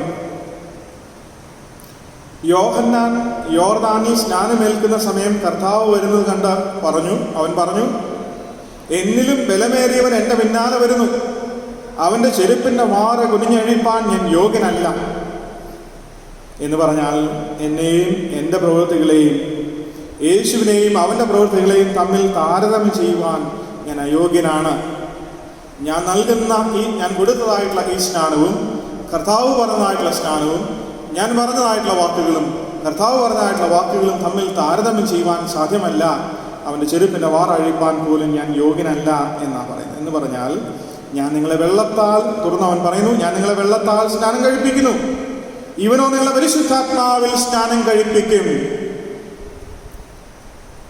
ഞാനോ നിങ്ങളെ വെള്ളത്താൽ സ്നാനം കഴിപ്പിക്കുന്നു, എൻ്റെ പിന്നാലെ വരുന്നവൻ നിങ്ങളെ പരിശുദ്ധാത്മാവിൽ സ്നാനം കഴിപ്പിക്കുമെന്ന് മാർക്കോസ് സുവിശേഷം 1-ാം അധ്യായം 7-8 വാക്യങ്ങളിലും മത്തായി സുവിശേഷം 3-ാം അധ്യായം 11-ാമത്തെ വാക്യത്തിൽ പരിശുദ്ധാത്മാവിലും തീയിലും അവൻ നിങ്ങളെ സ്നാനം കഴിപ്പിക്കും എന്നും പറഞ്ഞിരിക്കുന്നു.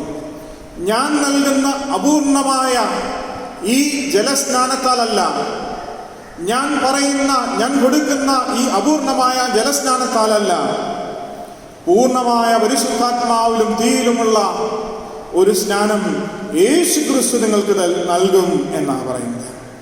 അപൂർണമായ യോഹന്നാന്റെ ഈ സ്നാനത്തെക്കാളും ക്രിസ്തു നൽകുന്ന പൂർണ്ണമായ സ്നാനത്തിനാണ് നാം പ്രാധാന്യം കൊടുക്കേണ്ടത് എന്ന ചിന്തയാണ് ഇവിടെ നമുക്ക് കാണാനായിട്ട് സാധിക്കുന്നത്. അപ്പം മർക്കോസ് എഴുതിയ സുവിശേഷം 1-ാം അധ്യായത്തിൽ കണ്ട 2 പ്രധാന ചിന്തകൾ ഒന്നുകൂടെ ഞാൻ പറയട്ടെ.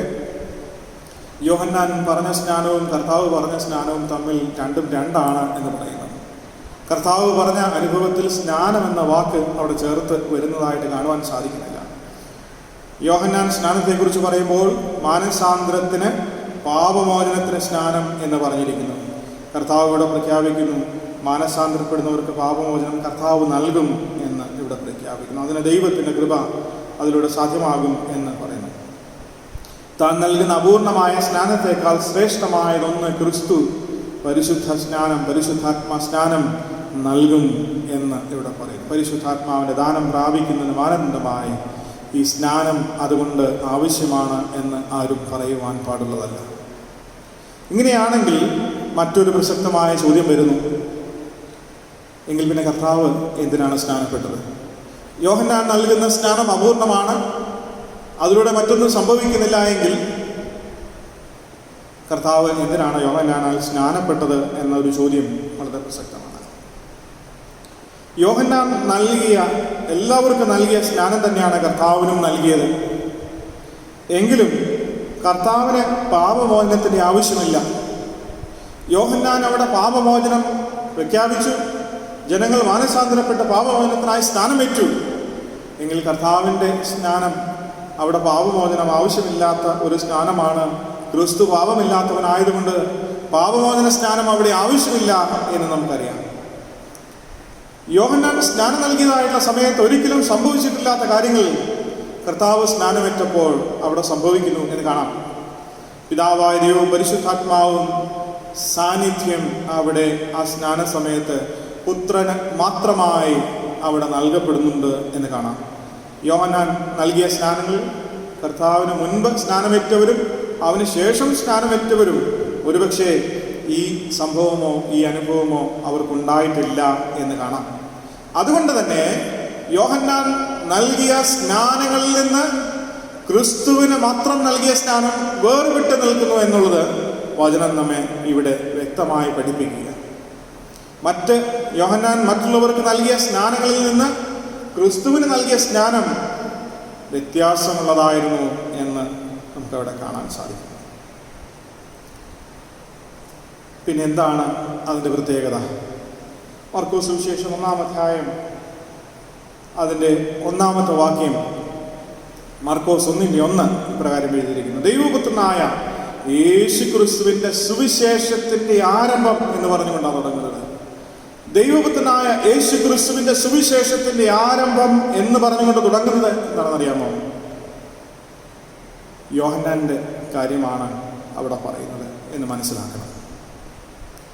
ദൈവപുത്രനായ യേശു ക്രിസ്തുവിൻ്റെ സുവിശേഷത്തിൻ്റെ ആരംഭം യോഹന്നാനിൽ അവിടെ മർക്കോസ് പറയുകയാണ്. എന്ത് പറയുന്നു? യെശയ്യാ പ്രവാചകൻ പറഞ്ഞത്, കർത്താവിന് മുൻപായി വഴിയൊരുക്കുന്നവൻ ഇതാ വന്നു കഴിഞ്ഞിരിക്കുന്നു, യോഹന്നാൻ വന്നു കഴിഞ്ഞിരിക്കുന്നു, അതവിടെ പൂർത്തീകരിച്ചിരിക്കുന്നു എന്ന് പറയുന്നു. ഒരു പ്രവചനത്തിൻ്റെ പൂർത്തീകരണം യോഹന്നാന്റെ പ്രവർത്തനങ്ങളിൽ അവിടെ സാധ്യമായി എന്ന് മർക്കോസ് സുവിശേഷം 1-ാം അധ്യായം 1-ാമത്തെ വാക്യം അവിടെ പറയുന്നു. യോഹന്നാനാൽ സ്നാനമേൽക്കുന്നതിലൂടെ യോഹന്നാനാൽ കർത്താവ് സ്നാനമേൽക്കുന്നതിലൂടെ യോഹന്നാൻ വിളിച്ചു പറഞ്ഞ സന്ദേശത്തെ കർത്താവ് അവിടെ ശരിവെക്കുകയാണ്. കർത്താവിന് മുൻപായി വഴിയൊരുക്കുവാൻ വന്ന് വിളിച്ചു പറഞ്ഞ യോഹന്നാന്റെ സന്ദേശം ഞാൻ സ്വീകരിക്കാം, അവൻ കൊടുക്കുന്ന സ്നാനം ഞാൻ അംഗീകരിക്കുന്നില്ല എന്ന് പറയുവാൻ സാധ്യമല്ല. അവൻ കൊടുത്ത സ്നാനവും അവൻ പറഞ്ഞ വചനവും കർത്താവ് അവിടെ അംഗീകരിക്കുന്നത് കാണുവാൻ സാധിക്കും. പാപിയായ മനുഷ്യനുമായ എല്ലാ അർത്ഥത്തിലും കർത്താവ് അവിടെ താതാത്മ്യപ്പെടുന്നത് അവിടെ കാണാം. പാപമില്ലാത്തവനായി പാപിയായ മനുഷ്യനോടുകൂടെ അവൻ താതാത്മ്യപ്പെടുന്നത് അവിടെ ആ സാക്ഷ്യത്തിൽ സാധ്യമാകുന്നു, ആ സ്നാനത്തിൽ സാധ്യമാകുന്നു എന്ന് കാണുവാൻ കഴിയുന്നു. യോഹന്നാൻ 1-ാം അധ്യായം 29-ാമത്തെ വാക്യത്തിൽ പറയുന്നു, ഇതേ അനുഭവത്തെ അവിടെയും എടുത്തുപയോഗിച്ചിട്ടുണ്ട്. യോഹന്നാൻ 1:21 പറയുന്നു, ഇതാ ലോകത്തിന്റെ പാപത്തെ ചുമക്കുന്ന ദൈവത്തിന്റെ കുഞ്ഞാട്. കർത്താവ് വരുന്നത് കണ്ടിട്ട് യോഹന്നാൻ പറയുന്നു, ഇതാ ലോകത്തിന്റെ പാപത്തെ ചുമക്കുന്ന ദൈവത്തിന്റെ കുഞ്ഞാട് എന്ന് പറയുന്നു. യോഹന്നാൻ 1:31 പറയുന്നു, എനിക്ക് മുൻപനായവനും എൻ്റെ പിന്നാലെ വന്നവനും ഇവൻ തന്നെയാണ് എന്ന് പറയുന്നുണ്ട്. അവൻ പറയുന്നു, ഞാനോ അവനെ അറിഞ്ഞില്ല, എങ്കിലും അവൻ ഇസ്രായേലിന് വെളിപ്പെടേണ്ടതിന് ഞാൻ വെള്ളത്തിൽ സ്നാനം കഴിപ്പിച്ചിരിക്കുന്നു എന്ന യോഹന്നാൻ എഴുതിയ സുവിശേഷത്തിൽ യോഹന്നാൻ സ്നാപകൻ പറയുന്നത് കാണുവാൻ സാധിക്കും. യോഹന്നാൻ 1:31 വ്യക്തമായി പറയുന്നു, ഇവൻ ഇസ്രായേലിന് വെളിപ്പെടേണ്ടതിന് ഞാൻ ഇവനെ വെള്ളത്തിൽ സ്നാനം കഴിപ്പിച്ചു എന്ന്. അപ്പൊ എന്തിനാണ് യോഹന്നാൻ കർത്താവിനെ സ്നാനം കഴിപ്പിച്ചതെന്ന് ചോദിച്ചാൽ അതാണ് അതിൻ്റെ അർത്ഥം, അതാണ് അതിൻ്റെ ഉത്തരം. ഇവൻ ഇസ്രായേലിന് വെളിപ്പെടേണ്ടതിന്. അതവിടെ സംഭവിച്ചു. സ്വർഗം തുറന്നു, ഇവൻ എൻ്റെ പ്രിയപുത്രൻ, ഇവന് ചെവി കൊടുപ്പിൻ എന്ന പിതാവായ ദൈവം അവിടെ സാക്ഷ്യം പറയുന്നത്, ഇസ്രായേലിനെ തൻ്റെ പുത്രനെ വെളിപ്പെടുത്തുന്നത് അവിടെ കാണുവാനായിട്ട് സാധിക്കും. ഇനി മറ്റൊരു ചോദ്യം, യഥാർത്ഥത്തിൽ ക്രിസ്തു സ്നാനമേറ്റുവോ? ഇത് ചോദ്യം വളരെ പ്രസക്തമായ ചോദ്യം. ഞാൻ എൻ്റെ പ്രസംഗത്തിൻ്റെ അവസാന ഭാഗത്തേക്ക് വരികയാണ്. മറ്റു കാര്യങ്ങളൊക്കെ മാറ്റിവെക്കാം.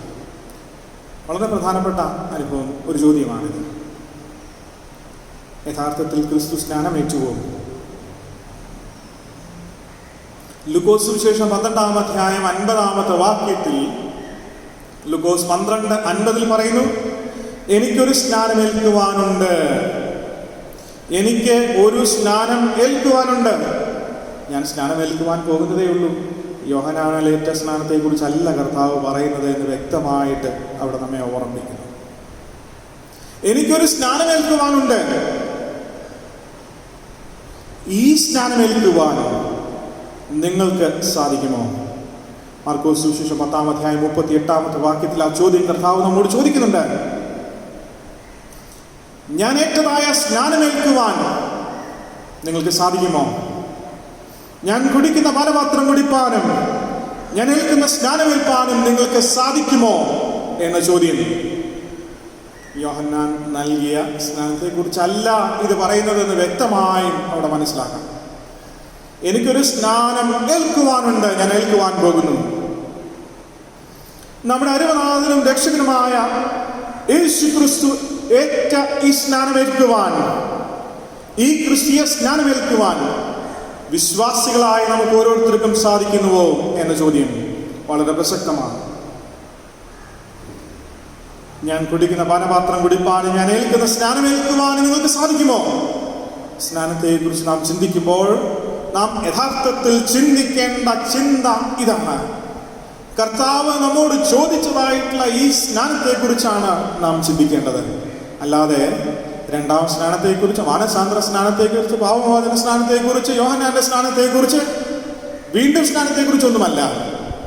കർത്താവ് പറഞ്ഞ സ്നാനത്തെക്കുറിച്ച് മാത്രം നാം ചിന്തിക്കുവാൻ സാധിക്കുന്നുവെങ്കിൽ യഥാർത്ഥത്തിൽ ക്രിസ്തീയ ജീവിതം നമുക്ക് നേർരേഖയിൽ മുന്നോട്ട് കൊണ്ടുപോകുവാൻ സാധിക്കുമെന്ന് അതിന് കർത്താവ് ഒരു വഴി പറഞ്ഞു തന്നു. ഈ സ്നാനമേൽക്കുവാൻ നിങ്ങൾക്ക് സാധിക്കും. അതിന് കർത്താവ് ഒരു വഴി പറഞ്ഞു തന്നു. എന്താ പറഞ്ഞതെന്നറിയാമോ? ഒരുവൻ എന്നെ അനുഗമിപ്പാൻ ഇച്ഛിച്ചാൽ അവൻ തന്നെ താൻ ത്യജിച്ച് തൻ്റെ ക്രൂശ് എടുത്തുകൊണ്ട് എന്നെ അനുഗമിക്കട്ടെ. അതാണ് കർത്താവ് നമുക്ക് മുന്നിൽ മാതൃകയായി വെച്ച സ്നാനം. കാൽവരി ക്രൂശിൻ്റെ അനുഭവമാണ് കർത്താവ് ഏറ്റതായ സ്നാനം എന്ന് പറയുന്നത്. കഷ്ടതകളുടെ കുരിശിൻ്റെ അനുഭവം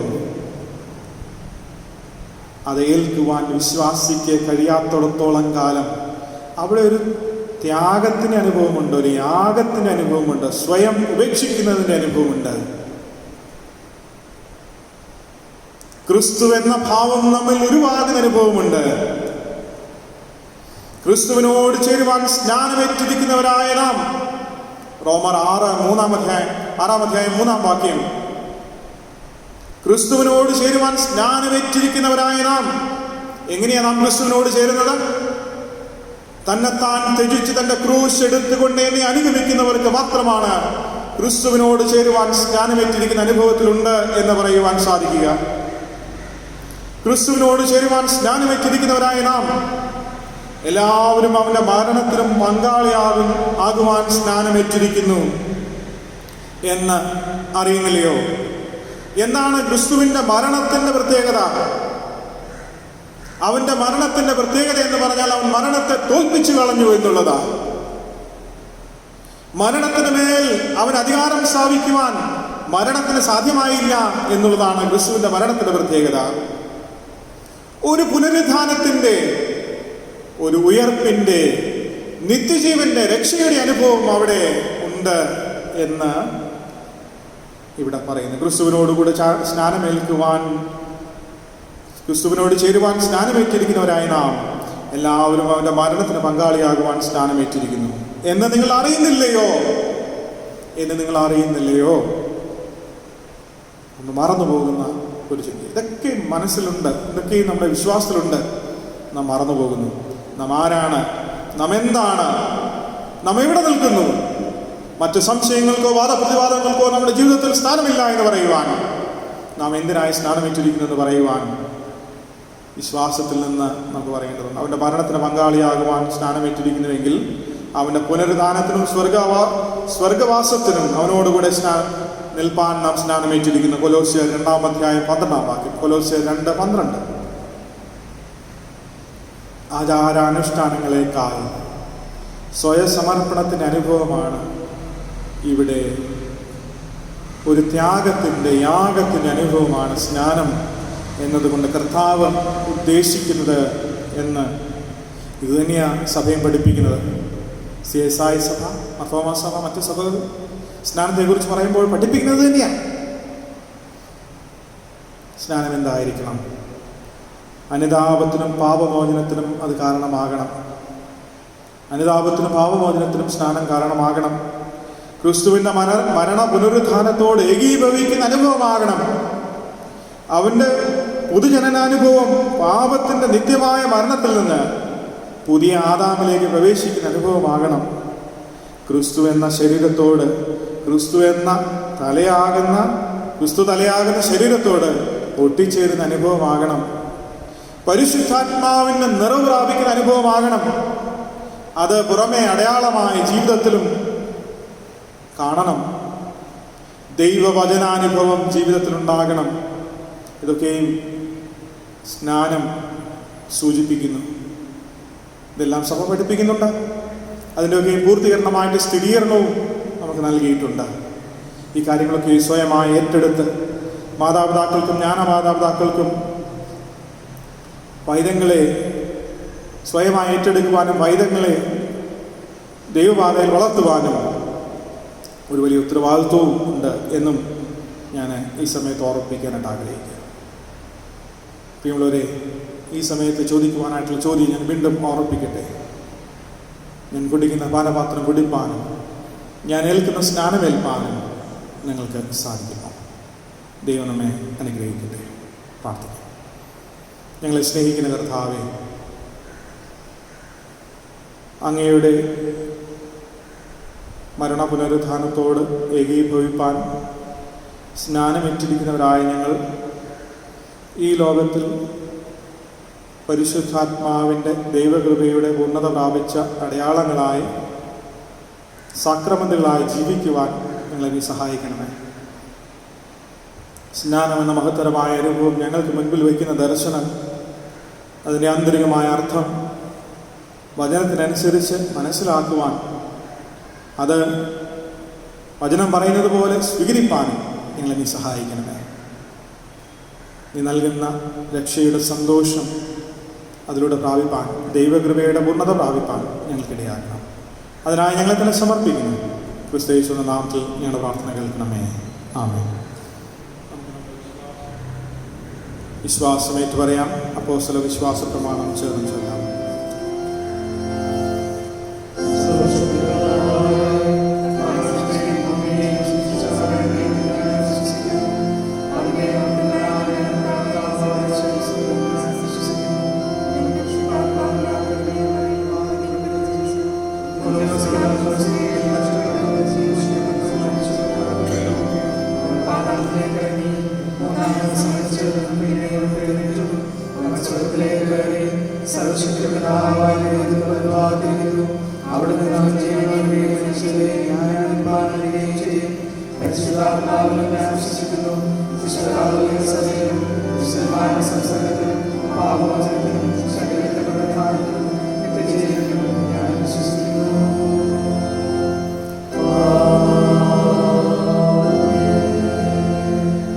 അല്പസമയം നമുക്ക് മധ്യസ്ഥത ചെയ്തുകൊണ്ട് പ്രാർത്ഥിക്കാം.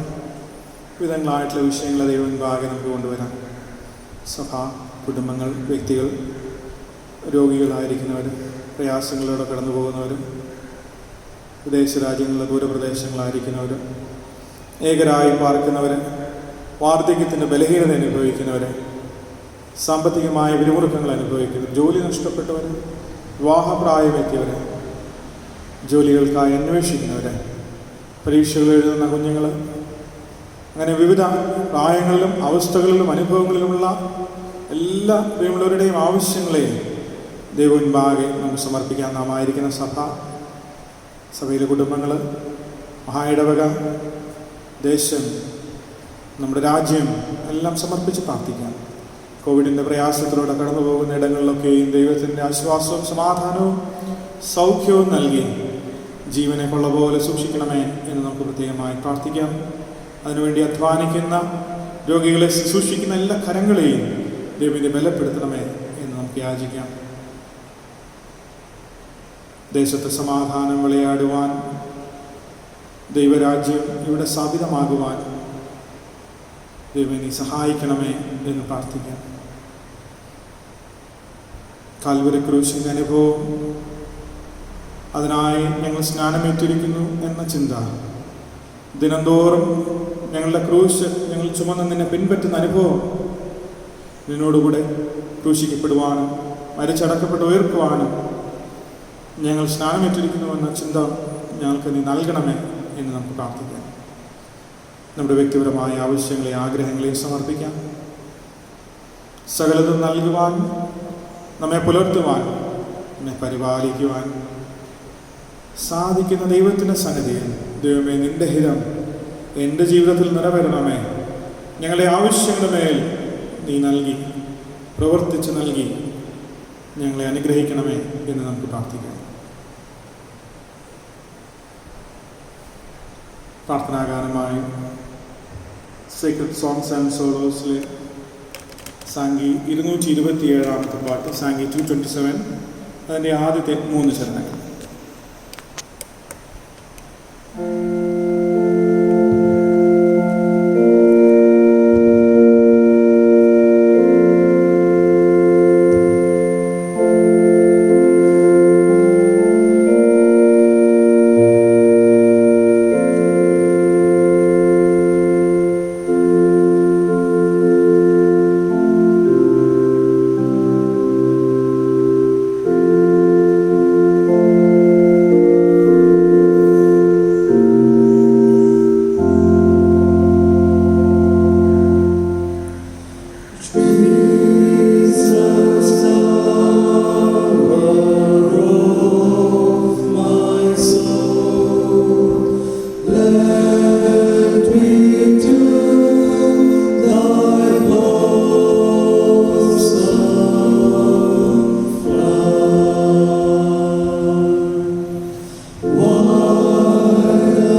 വാഴ്ത്തപ്പെട്ട ദൈവമേ, നീ നൽകുക എല്ലാ നന്മകളെയും അനുഗ്രഹങ്ങളെയും ഓർത്ത് നിൻ്റെ സ്ഥലത്തിലേക്ക് കടന്നു വന്ന് കർത്താവേ, നീ നൽകുവാനും ഞങ്ങളെ പരിപാലിപ്പാനും വിശ്വസ്തനാണ്, മതിയായവനാണെന്നുള്ള വിശ്വാസത്തിൽ ഞങ്ങൾ നിന്റെ മുൻപാകെ സമർപ്പിച്ച ഞങ്ങളുടെ എല്ലാ യാതനകളെയും പ്രാർത്ഥനകളെയും സ്വീകരിക്കുകയും ഞങ്ങളെ ആശീർവദിക്കുകയും ചെയ്തത് ഓർത്ത് സ്തോത്രം ചെയ്യുന്നു. ചോദിപ്പാനായിട്ട് ഞങ്ങൾ വിട്ടുപോയ എല്ലാ കാര്യങ്ങളുടെ മേലും കർത്താവെ നീ പ്രവർത്തിക്കുന്നത് ഓർത്ത് സ്തോത്രം. കർത്താവെ, ഞങ്ങൾ വന്നതായിട്ടുള്ള കുറവുകളൊക്കെ ഞങ്ങളോട് ക്ഷമിക്കണമേ. നിന്റെ സന്നിധിയിൽ നിന്നും വിശ്വസ്തനായി നിലനിൽപ്പാൻ നിന്റെ മുൻപിലേക്ക് കടന്നു വന്ന ഞങ്ങളുടെ യാതനകളും പ്രാർത്ഥനകളും തുറന്നും സമർപ്പിക്കുവാൻ നിങ്ങളെ ശക്തിയിരിക്കണമെന്ന് പ്രാർത്ഥിക്കുന്നു. ഞങ്ങളുടെ പ്രിയമുള്ളവരെ സമർപ്പിച്ചു, അവരുടെ ആവശ്യങ്ങളെ സമർപ്പിച്ചു, ഞങ്ങളുടെ സഭയെയും ചുറ്റുപാടുകളെയും ദേശത്തെയും ഒക്കെ ഞങ്ങൾ സമർപ്പിച്ചു. കർത്താവേ, നീ പ്രവർത്തിക്കുന്നത് ഓർത്ത് സ്തോത്രം ചെയ്യുന്നു. ഞങ്ങൾക്ക് വിശ്വാസം വർദ്ധിപ്പിച്ച് നൽകണമേ. നീ പ്രവർത്തിക്കുന്ന വലിയ പ്രവർത്തനങ്ങളുടെ അത്ഭുതങ്ങളെ കണ്ട് നിന്നെ സ്തുതിപ്പാൻ ഞങ്ങളെ വിശ്വാസം നീ വർദ്ധിപ്പിക്കണമെന്ന് പ്രാർത്ഥിക്കുന്നു. നിന്റെ സന്നിധിയിലേക്ക് കടന്നു വന്ന വീണ്ടും ഞങ്ങളെ തന്നെ സമർപ്പിക്കുവാൻ, ഞങ്ങളുടെ ആവശ്യങ്ങൾ അറിയിക്കുവാൻ ഞങ്ങളെ ഒരുക്കണമേ. അതിനായി ഞങ്ങളെ തന്നെ സമർപ്പിക്കുന്നു. ഞങ്ങൾ പ്രാർത്ഥനകൾ കേട്ടതിനായി നന്ദിയോടെ തന്നെ സ്തുതിക്കുന്നു. സമസ്തം നിന്റെ മുൻപാകെ കൊണ്ടുവരുന്നു. കർത്താവേ, ഞങ്ങളെ വഴി നടത്തണമേ. ക്രിസ്തുയേശുവിന്റെ നാമത്തിൽ ഞങ്ങളുടെ പ്രാർത്ഥന കേൾക്കണമേ. ആമേൻ. കർത്താവ് നമ്മുടെ പ്രാർത്ഥനകളും സ്തോത്രങ്ങളും കൈക്കൊണ്ടിരിക്കുക. പൊതുവിലുള്ള സ്തോത്ര പ്രാർത്ഥനയിൽ നമുക്ക് പങ്കുചേരാം. സർവശക്തികളുടെ സകല കന്യകളുടെയും പിതാവേ,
വിശ്വസ്തയോടെ നിവർത്തിപ്പാൻ അവർക്ക് കൃപയും ശക്തിയും ലഭിക്കാനും ഞങ്ങളുടെ കർത്താവായ യേശു ക്രിസ്തു മുഖാന്തരം കൃപ അരുളണമേ.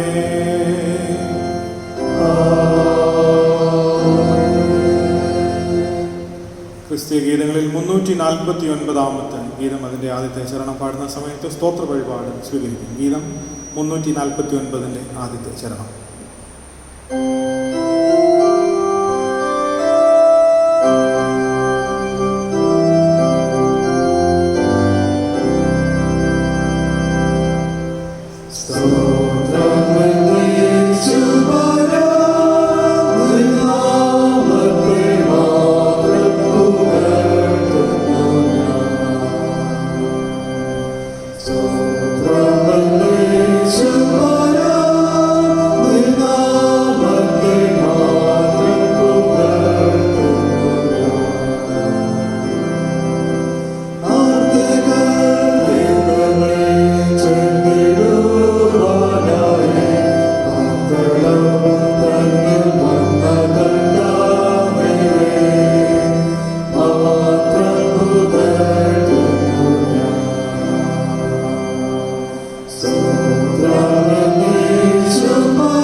ഞങ്ങൾക്ക് ഏവർക്കും വേണ്ടി ഏൽപ്പിച്ചു തരികയും അവനോടുകൂടെ സകലവും ഞങ്ങൾക്ക് സൗജന്യമായി നൽകുകയും ചെയ്തിരിക്കുന്ന ഞങ്ങളുടെ സ്വർഗസ്ഥ പിതാവേ, ഞങ്ങൾ തിരുമുൻപാകെ കൊണ്ടുവന്ന് സമർപ്പിക്കുന്ന വഴിപാട് കൈക്കൊള്ളണമേ.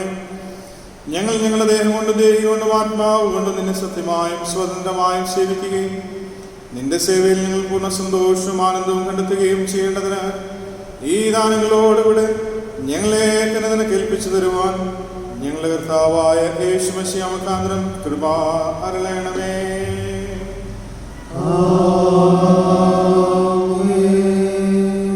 കർത്താവ് നിങ്ങളെ അനുഗ്രഹിച്ച് കാക്കുമാറാകട്ടെ. കർത്താവ് തിരുമുഖം നിങ്ങളുടെ മേൽ പ്രകാശിപ്പിച്ച് നിങ്ങളോട് കൃപയുള്ളവനാകട്ടെ. കർത്താവ് തിരുമുഖം നിങ്ങളുടെ മേൽ ഉയർത്തി നിങ്ങൾക്ക് സമാധാനം നൽകുമാറാകട്ടെ.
ശുശ്രൂഷയുടെ അവസാനമായി ക്രിസ്തീയ ഗീതങ്ങളിൽ 406 ഗീതം 406 ആദ്യത്തെ 2 ചരണം.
രക്ഷകനായ ദൈവമേ, ഈ പ്രഭാതത്തിലും ഞങ്ങൾക്ക് അങ്ങേ ആരാധിക്കുവാൻ നീ നൽകിയ സാവകാശത്തിനായി നന്ദിയോടെ വാഴ്ത്തുന്നു. ഇന്ന് ആരാധനകൾ നടന്ന എല്ലാ ഭവനങ്ങളെയും കഥാവിതിൽ പങ്കെടുത്ത എല്ലാ വ്യക്തികളെയും കുടുംബങ്ങളെയും നീ അനുഗ്രഹിക്കണമേ.